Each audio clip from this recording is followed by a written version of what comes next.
Hi friends, వాయిష్ recipes ఛానల్కి స్వాగతం. ఆంజనేయ స్వామిని పూజించే ప్రతి ఒక్కరూ మిస్ కాకుండా చూడాల్సిన వీడియో. హిందువులు హనుమంతుణ్ణి రామభక్తుడిగా, సీతారాముల దాసునిగా, రక్షకుణ్ణిగా, విజయ ప్రదాతగా అత్యంత భక్తి శ్రద్ధలతో పూజిస్తారు. హనుమంతుణ్ణి ఆంజనేయుడు, హనుమాన్, బజరంగబలి, మారుతి, అంజనీసుతుడు వంటి పేర్లతో పిలుస్తూ ఉంటారు.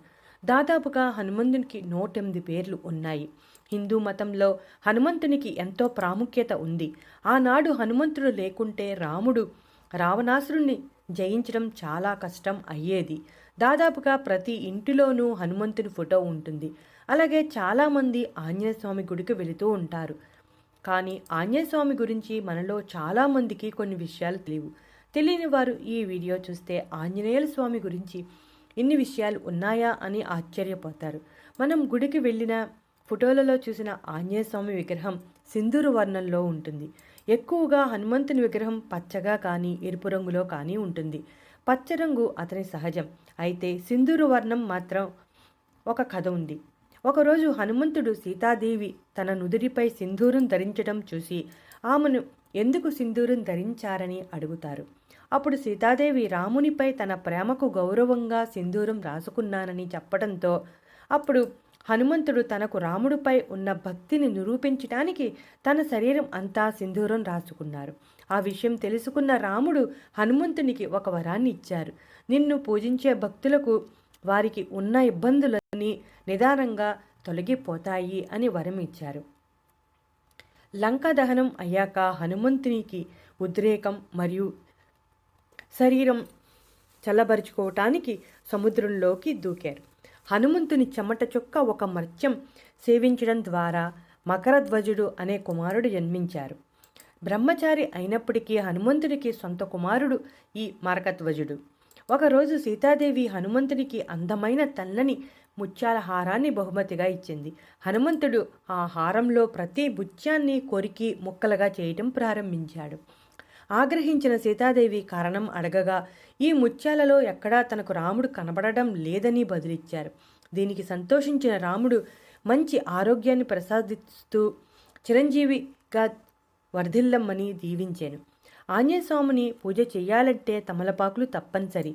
తమలపాకుల మాల వేయనిదే ఆంజనేయ స్వామికి పూజ పూర్తి అవ్వదు. ఎందుకంటే తమలపాకులు ఆంజనేయ స్వామికి చాలా ఇష్టం. అలాగే మంగళవారం కూడా చాలా ఇష్టం.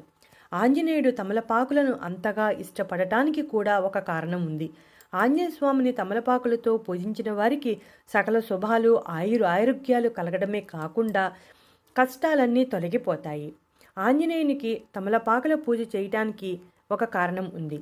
ఒకసారి సీతాదేవి అందించే తమలపాకుల చిలకలను సేవిస్తున్న శ్రీరాముని వద్దకు వచ్చి ఆంజనేయుడు శ్రీరాముణ్ణి, స్వామి ఏమిటది, మీ నోరు అంత ఎర్రగా ఎందుకు అయ్యింది అని అడిగారు. అప్పుడు రాముడు, తమలపాకులు తింటే నోరు ఎర్రగా అవుతుంది, అంతేకాకుండా ఆరోగ్యానికి కూడా చాలా మంచిది అని చెప్పగానే ఆంజనేయుడు అక్కడి నుంచి వెళ్ళిపోయి కొంతసేపటికి ఒళ్ళంతా తమలపాకులను కట్టుకుని గంతులు వేసుకుంటూ ఆనందంగా వచ్చారు. స్వామివారు ఎక్కువగా తమలపాకు తోటల్లోనూ, కదలీవనం అంటే అరటి తోటల్లోనూ విహరిస్తారు. ఆంజనేయ స్వామి రుద్ర సంభూతుడు. తమలపాకులు శాంతినిస్తాయి. అందువల్ల తమలపాకులతో పూజించడం వలన మనకు శాంతి, సుఖం లభిస్తాయి. తమలపాకులకు మరొక పేరు నాగవల్లి దళాలు. తమలపాకులతో ఆంజనేయ స్వామిని పూజించడం వల్ల నాగదోష శాంతి కూడా జరుగుతుంది. దీనికి సంబంధించి మరొక కథనం కూడా ఉంది. సీతాదేవిని రావణాసురుడు అపహరించి అశోకవనంలో ఉంచుతారు. సీతమ్మ జాడ కోసం రామచంద్రుడు అన్వేషణ మొదలు పెడతారు. ఆ సమయంలో ఆంజనేయుడు రామయ్యకు సాయం చేయటానికి సీతమ్మ జాడ తెలుసుకోవటానికి అశోకవనం చేరుకుంటారు. అక్కడే సీతమ్మ ఉన్న విషయాన్ని శ్రీరామునికో చెప్పాలని బయలుదేరతారు. అదే సమయంలో సీతమ్మ ఆంజనేయుని ఆశీర్వదించే ప్రయత్నం చేస్తుంది. కానీ అక్కడ చుట్టుపక్కల ఎక్కడా పువ్వులు కనపడవు. అప్పుడు తమలపాకులను కోసి ఆంజనేయుని తలపై పెట్టి దీవిస్తుంది.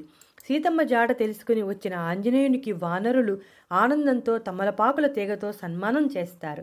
అది చూసిన ఆంజనేయుడు ఆనందంగా పొంగిపోతారు. అందువల్ల అప్పటి నుంచి ఆంజనేయునికి తమలపాకులు అత్యంత ప్రీతిపాత్రం అయిపోయినాయి.